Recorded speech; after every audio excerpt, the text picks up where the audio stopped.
الرحمن الرحیم السلام علیکم ورحمۃ اللہ وبرکاتہ۔ تعبیر روئے کے نیکسٹ ویڈیو میں حاضر ہیں۔ آج اس کے اندر پڑھیں گے کہ اگر کوئی شخص خواب کے اندر تنگی دیکھتا ہے کہ اس پر بہت زیادہ تنگی ہے تو اس کی کیا تعبیر ہے۔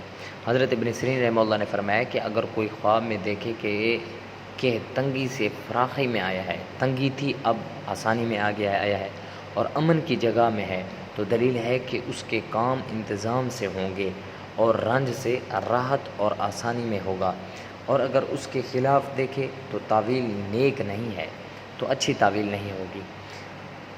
اور حضرت جابر مغربی رحمہ اللہ نے فرمایا کہ اگر کوئی دیکھے کہ تنگ جگہ میں گرفتار ہوا ہے، ایسی جگہ ہے جہاں تنگ ہے، اس کے اندر گرفتار ہوا پڑا ہے، تو دلیل ہے کہ مشکل کام میں پڑے گا اور خلاصی نہ پائے گا، ایسے کام میں پڑے گا کہ جس سے اس کا چھٹکارا نہیں ہوگا۔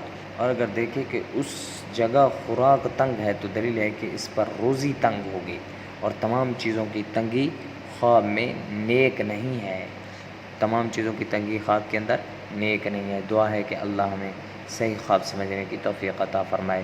وآخر دعوانا الحمدللہ رب العالمین۔